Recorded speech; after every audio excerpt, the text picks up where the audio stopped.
Hey guys, it's Melissa here from melissaoatman.com. Welcome to another episode of Awaken Your Inner Awesomeness. I am so delighted you're here with me today. Today I am going to be talking about how to let go of the past. So many people are haunted by past decisions, past actions, the way that they felt about themselves in the past, and they don't even realize how much it's affecting their present moment. If you want to live life for yourself and have inner peace, it is so important for you to be able to let go of the past and move forward. But so many of us don't know how to do that because we don't even realize how much of it we're holding on to. So today I'm going to talk about why it's important to let go of the past, and I'm going to give you some helpful tips for showing you how you can start to move past your own past. But before we get started today, we do have a message from our sponsor. Today's episode is sponsored by the ASMR Bedtime Stories podcast. Emmanuel Obi is the host and creator of the podcast ASMR Bedtime Stories. Emmanuel had a vision to help people relax and fall asleep at night. Listeners to this podcast will be treated to stories that range from Arabian Nights and African folk tales to Alice's Adventures in Wonderland. Starting in October, there will even be some spooky stories. If you loved being read to as a child, or you just want an entertaining way to relax before bed, check out ASMR Bedtime Stories. It's available on Apple Podcasts, Spotify, Google, and on most other podcast platforms. All right, so our past experiences have a significant impact on our daily lives. Not a day goes by where we aren't making decisions, and when we're not being fully present and we're not truly contemplating those decisions, it can be very easy to slip back into the mode where we just allow our subconscious mind to take over.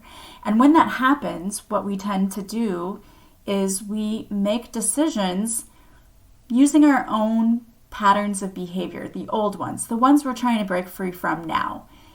So every day that we don't work on being fully present and letting go of the past affects our decisions.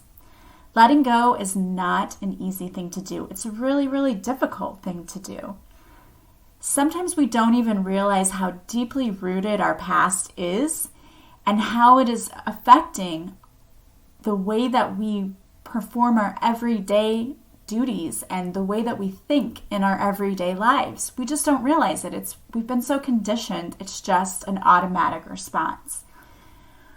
One of the things that's important about learning how to let go of the past is to really examine how your past has impacted you. And this is the part that's kind of difficult because oftentimes when we want to look back at the past, we aren't just looking at the past, we're having feelings that come up regarding the past. And sometimes those feelings involve negative things like shame and guilt or anger or resentment. And that's natural. The things that happened to you in your past caused you an emotional and probably physiological response. May have even left you with trauma. And it's important not to ignore how you felt, but the point of doing this activity of looking at your past isn't to punish yourself all over again by having you experience those feelings. That's not what it's about. It's about looking at how these past events are affecting your daily life in the present moment. So when you go back and you do these exercises, I would love it if you could do it without trying to bring up all of the shame and the guilt. And I know that's difficult too. But saying to yourself, the purpose of this exercise is not to punish myself. And it's not to punish anyone else either. If you had people who have caused you to not trust others, going back and looking at what happened isn't about punishing anyone else. It's about being able to forgive and learning how to react better in the future to situations. Carrying around all of that emotional baggage is so unhealthy, and it's very, very draining. energetically, it would be like having weights hanging around your neck and walking around all day. It would be so heavy and you would be so tired. But that's what we do every single day. So the universe has been channeling this message to me for a while now. Every card I pull, every time I just do a channeling message, what comes up is it's time to examine your life and let go of what isn't serving you. And in a lot of ways, what isn't serving us is the way that we behave or react to certain stimulus. We can be very easily triggered by people and by situations when it mirrors our past. When we come across something and we say, oh, this seems very much like something that happened to me in the past, oftentimes we self-sabotage because we don't want the thing to hurt us like it did in the past. Instead of doing that, if we could recognize what our triggers are, what we've been hurt by in our past, and we could learn to heal that, then in the future, when we come across these triggers, we can actually learn how to respond in a different way so that we get a better outcome. And that's really what it's all about. It's about learning how to live your absolute best life.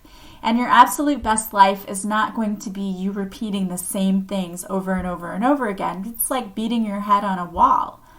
If you are doing the same thing and expecting different things to happen, that's insanity, right? That is the definition of insanity. And unfortunately, we do it all the time. We just think that other people will change. It's not the other people who have to change. It's how we react to the other people, to the situation. We have to change our perception and change the way that we respond to other stimulants. So the first thing is to look back at your past decisions. What decisions did you make? And if you regretted them, why? What regrets did you have about those decisions? And what emotion does it bring up? It's very important to acknowledge the emotion that it brings up. When we have our emotions that we don't acknowledge, we don't recognize, they get trapped in the body, and that creates a lot of issues for us. It can create other emotional and physiological responses, and there are a lot of studies that would say that trapped emotions in the body can lead to disease in the body, and I would agree with that. I mean, I've seen enough sessions with clients, had energy healing sessions, to see that many things are related to the emotional as far as the physical part of the body. Another thing to look at is, how is your past impacting the present and then your choices in the future? So what are the decisions you made in the past and how that turned out for you and how you feel about it? How is that affecting the way that you're living your life right now? Because in a lot of ways, what we do is avoid things, or we throw up walls around our heart or around situations because we don't want to let people in, we don't want to get hurt, and we allow fear to build up. And when fear builds up, it just keeps us stuck. What fears are you holding on to? It's really hard to let go of the past because, again, sometimes we don't even realize how much it affected us or how deep it goes. There may be things that have happened to us in our past that we just can't forgive ourselves for. Or perhaps not enough time has gone by from the thing that's happened in the past, and it's really, really hard to go back and look at it because it's so painful. I know for me personally, it's been really difficult to go back and to work on forgiving my past with my ex because everything is still so fresh. It still hurts to go back and look at everything that happened and to feel the emotions that I felt and to have to remember what it felt like to have to listen to my children telling me about all of the things he did to them, and then also having to break the news to them that he took his own life. That's very painful. And yet it's something that I really have to do and I need to work on because I need to resolve the feelings that I have and the emotions that I have. And I need to be able to forgive so that I can move forward and that it doesn't affect how I live my life in the future, that I'm not afraid to trust people just because I couldn't trust that one person. So here's some steps to help you learn how to let go of the past. Number one, it is so important that you realize that whatever feelings you have and that you're feeling about the situation, they're valid. When you talk to people, sometimes they will try to make you feel like you're overreacting or you're too sensitive. And a big reason why people do that is because they feel guilty themselves about whatever happened. And so they're trying to shift the guilt and the blame onto you, like you've overreacted. But I'm here to tell you, it does not matter. If someone else says that you overreacted or whatever, your feelings are valid. You reacted to something because you had feelings about them. So stop allowing others to gaslight you or even gaslighting yourself. Sometimes we tell ourselves, no, I shouldn't have reacted that way. You reacted that way for a reason because there was some kind of trigger and you've been conditioned to react that way. Now, does that mean that you should always react that way? No, but we're going to talk about that. But it does mean that you should acknowledge that your feelings, whatever you felt, are valid. I feel like that is the number one thing that is so frustrating is when someone else tries to tell you that whatever you were feeling is not valid and that, again, you're overreacting. It's not true. Whatever you feel, you felt that way for a reason. There was a reason there. It's not like you just decided that you wanted to feel that way. We don't want to feel those negative emotions. They're not fun. You felt them for a reason. So the first step is acknowledging your feelings and that they're valid and to accept what caused your pain and feel those emotions. Just feel them. You have to feel them to heal them and to release them. So acknowledge them and allow yourself to feel them. The second thing you can do is to physically let out all of the negative emotions in a peaceful way. Some people do this by slamming doors and that. I do not recommend that. Don't damage things. That's not healthy. But it is healthy to cry, or you could rip up a piece of paper, or what I remember one counselor said one time was to have a rubber band on your wrist and just snap it. I mean, I guess if that works for you, but definitely crying to get it out and tearing up paper is very benign. You're not going to hurt anyone by doing that, but some way that you can let out those negative emotions. The next thing you need to do is accept that it's time to let go of the past. If you're not ready to move on, then you won't. But if you're ready, then you need to learn to accept that I'm moving on. I'm not going to let the past rule what I do today. So you may have to admit that even though you felt these emotions and you carry them, they're no longer serving you. They're not serving a purpose. You know, at first they do, but holding on to those negative emotions for a long time doesn't help you. It just puts you in your own mental prison. So accept that it's time to let go because you want to feel better. Next, identify what is keeping you from moving forward. What keeps you going back to the past? Yes, you had a painful event, but why is it still haunting you? Why does that still hurt you so much? And again, it may be, maybe not enough time has passed. Maybe it is that you keep running into the same type of situation over and over again. And remember that everything that happens to us is trying to teach us a lesson. So what is it that you're supposed to be learning? What is the situation teaching you? The next thing is to think about what you could change for the future.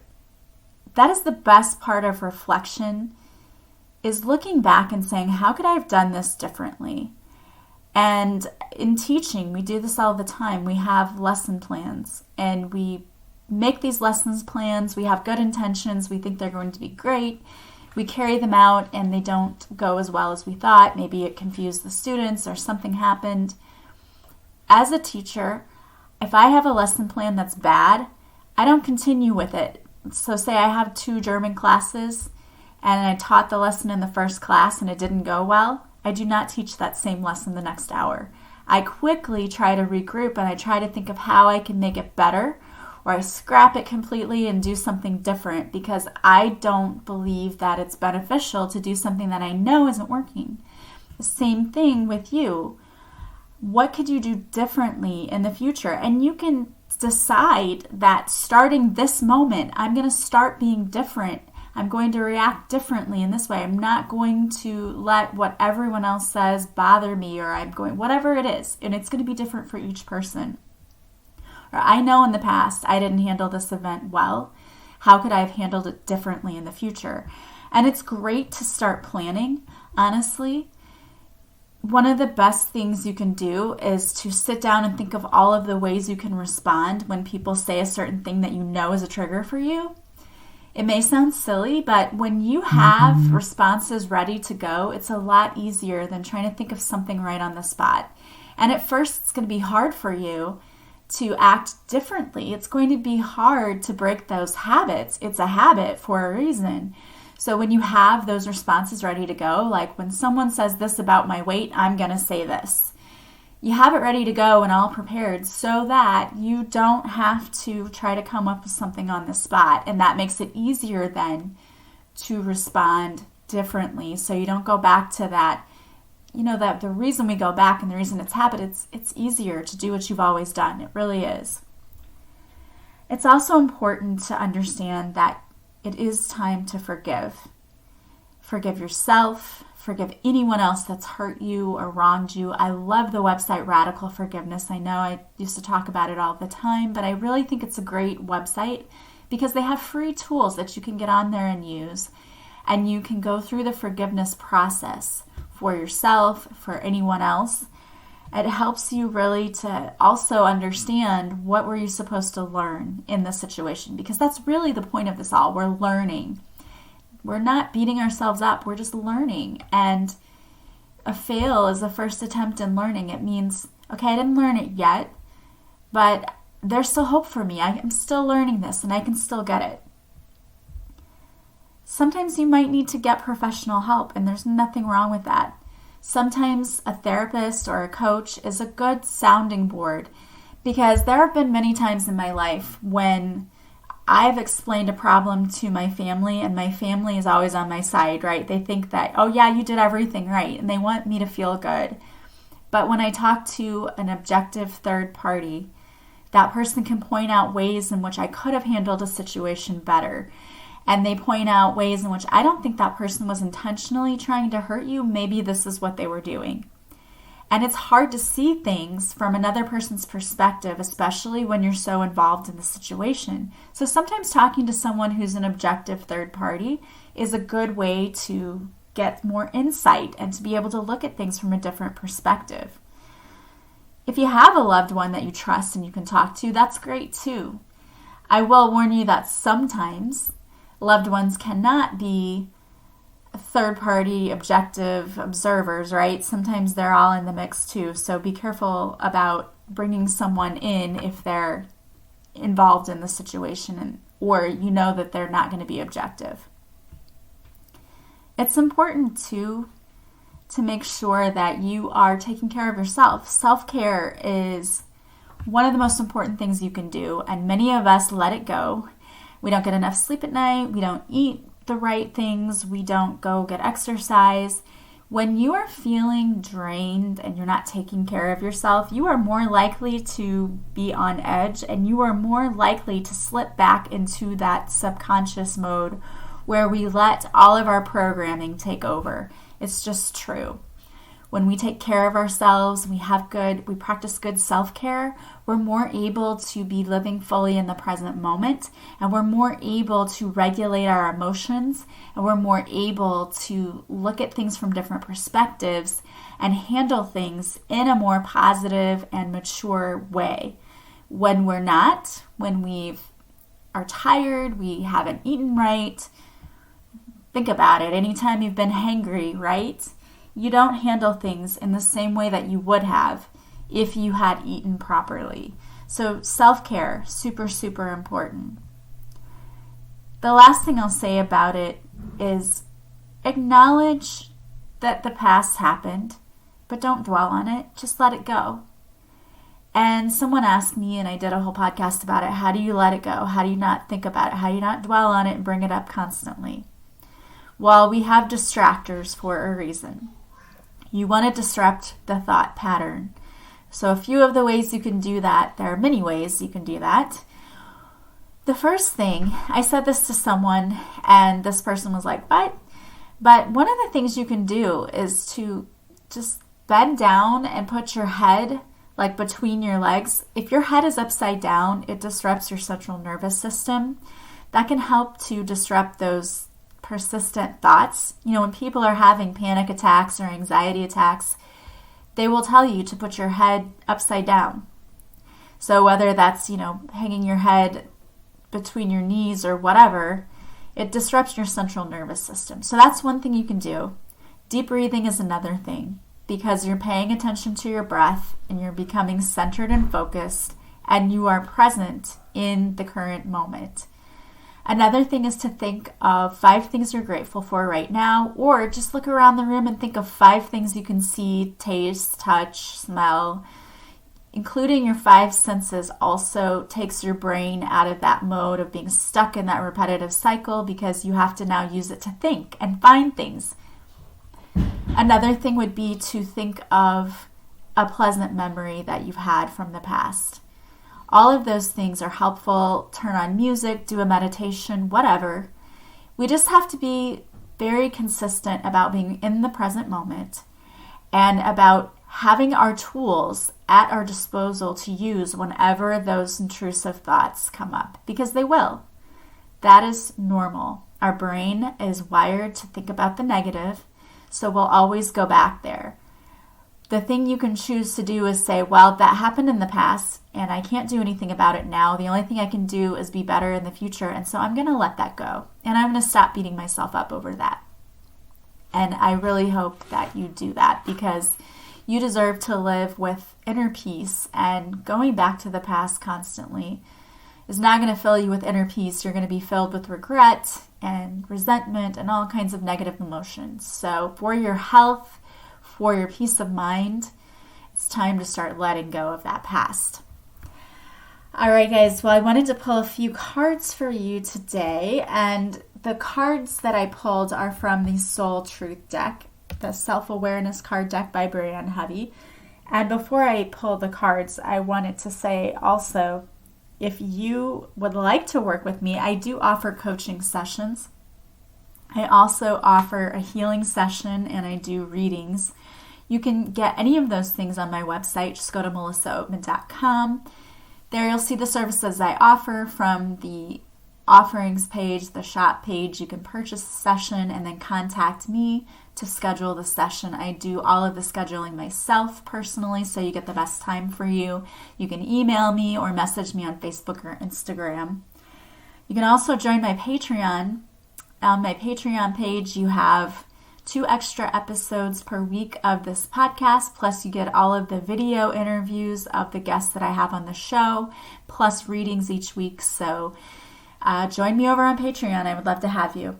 So the first card I pulled for you is, do I surround myself with people who lift me up? And that's really important. The people we are around really influence us. So it says, the people with whom we surround ourselves determine who we become. Does your tribe fill you up? Do they inspire you? Do they believe in you? Do they help you step into your greatest potential? Today's soul action is make a desire list of the type of people with whom you wish to surround yourself, and clarify if there is anyone in your life who no longer serves you. Can you love them from a distance? I love that. It's true, and it's a hard thing to do, but sometimes people don't deserve to be in our lives because they bring us down, and it's hard to admit that. Sometimes we have to choose our friends wisely. The second card I pulled is, from whom can I release my judgment right now? Judgment closes our heart to truth and separates us from love. It binds us to our fear and holds us in shame. On whom are you placing judgment right now? Is it someone in your life? Is it yourself? Release the shackles, drop the expectations, and be grateful for what is. Today's soul action is look at the person you are judging as if you were looking at a small child. See them learning and growing, falling down and making mistakes. See their desire to be loved and accepted. Add even more grace to open your heart to this truth. When I lift the judgment from myself and others, I uncover my own truth. I am loved, I am whole, I am limitless, and so are they. And the last card from this deck that came out is, if I had a magic wand and could have everything I desired in life, what would I choose? Burn with desire. There is power in your desires. Let them be your fuel today.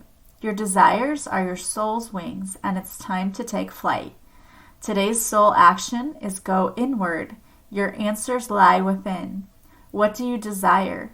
Choose what makes you happy and do that. I love that. And then I also pulled a card today from my deck, Divine Whispers, which you can purchase from my website. And it is, finances don't need to create fear. Are you allowing a bad relationship with money to affect your finances?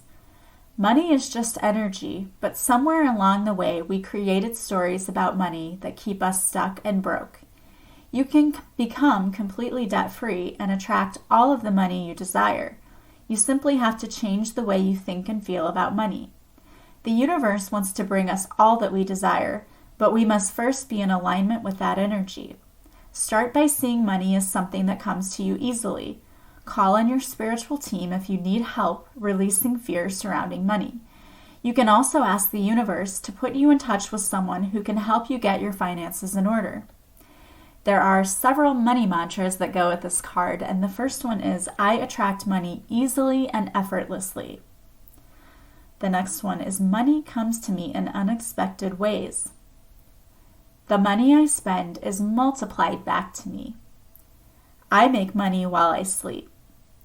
My bank account is increasing daily.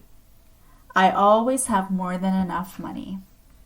All right, guys, I love that, and I love those messages, and it's so true. Think about what you want, how you want your life to be, and start taking actionable steps towards making it happen, little at a time. I hope you guys have a beautiful day from wherever you're listening. Thank you so much for joining me. If you like this podcast, please subscribe. Please leave a positive review from wherever you're listening. And sharing this podcast with others is the greatest compliment you can pay me. I'm sending you guys so much love and light, and I will talk to you soon. Bye, guys.